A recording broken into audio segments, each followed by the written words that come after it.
How old were you when you had your first pro wrestling match? I was 24. Wow. 24 years old. So how about this? So again, like we were saying earlier, football for me was a ticket. Like that was the thing that I was really going to make it. And then I didn't. And I thought, I'm going to shift my focus onto something I think I'm going to love. I think it's in here, passion. It's pro wrestling. And so I'll tell you a quick story. So my coach from Calgary, I played up in the CFL. I got cut from the CFL. He got cut in October of 95. He calls me in December of 95 and says, hey, I want you to know, even though we cut you, I want to bring you back next season. I think you got some real potential. I want to have you back. Dude, so I'm on the phone. It's one of those old-ass phones that are on the wall. I'm on the phone. I see my dad over there in the chair. My dad's just an old-time grizzly wrestler.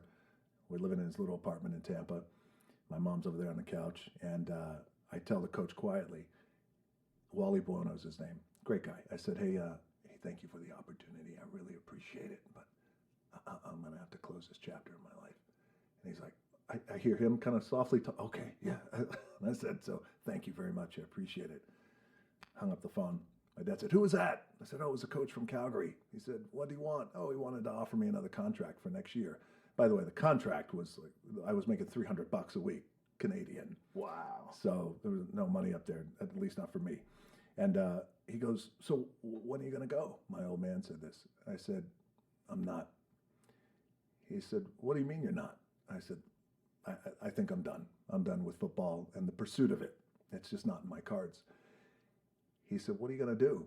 I said, I'm going to get in the business.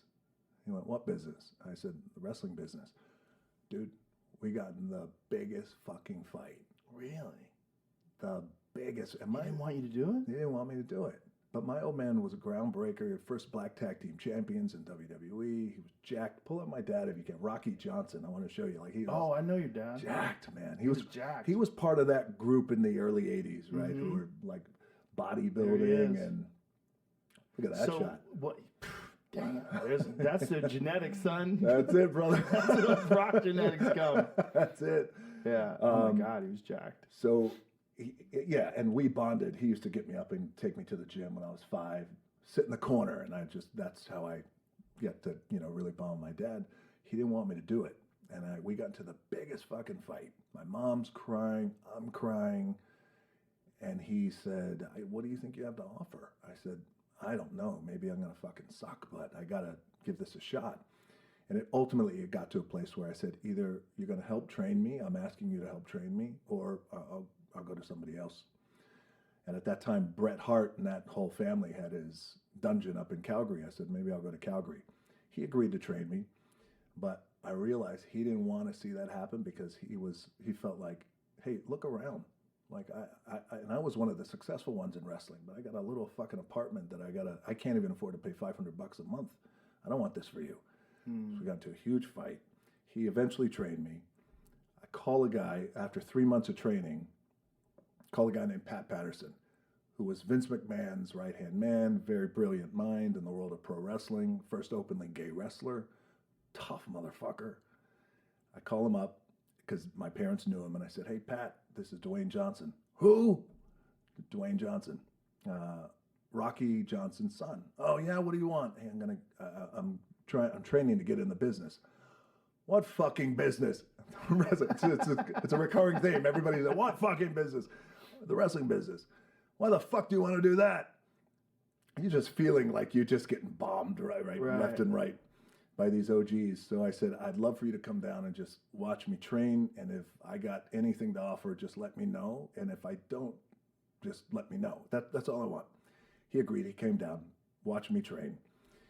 He said to me as we're training, he goes, can you work as a heel? Which is, as you know, bad guy in wrestling parlance. Yeah. I said, sure, I'd love to.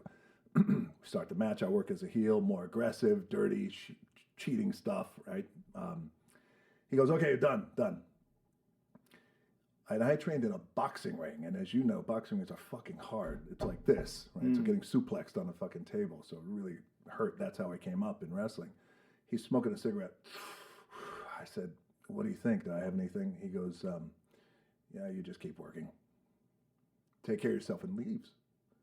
And I was like, did I just fuck because he had a lot of power. He was like the vice president of WWE.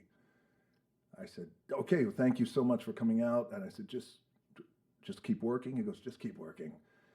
Kind of blew me off, kept smoking a cigarette and walked off. And I was like, man, I think I really fucked things up, or maybe I'll take his word for face value, take it for gospel. I'll just keep working.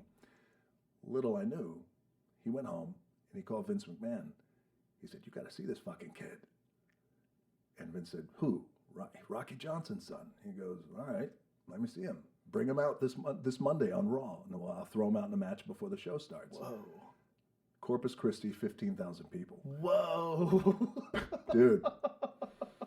This is your first match? First match. Oh my God. So Vince says to Pat, okay, great. How long has he been working? He goes, he hasn't worked. He goes, what do you mean? He's never had a match. He's like, he's never had a fucking match? I'm not bringing him out. He's never had a match. He's going to stink up the ring. Pat said, just trust me. So they fly me out, Corpus Christi, 14,000 people. I go out and have my first match, and I'm 24 years old. Wow. I have my first match.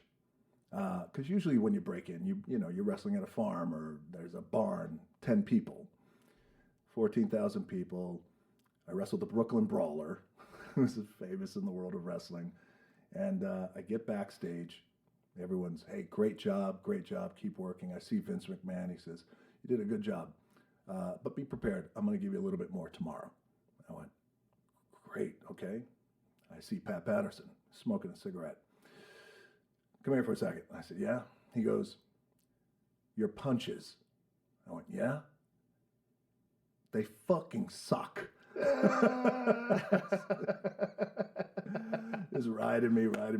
So that was my first match, first experience, man. Wow. Yeah. And then he by the way, he said, if you have a shred of opportunity to make it in this business, you're gonna have to learn a lot of shit, but learn how to throw a great punch.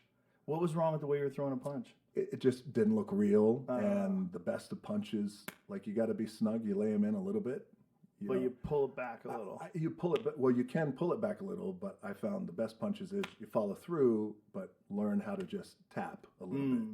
And then, that's where you learn that kind of timing. You know how some guys, they hit a rope or a piece of string or something like that? Right. So, so I worked on the punches too as well. Wow. That was crazy. That was my first match. That's insane. Yeah, When was the next match? Next match was the following night. Whoa. So you were right into it. Right into it. What's the second match like versus the first? You've already done it. You've already been in front of 15,000 people. I'm feeling pretty good because, as you know, and like people out there know, if you prepare, then all right, I'm as prepared as I possibly can be. Right. So we'll just see how it goes. So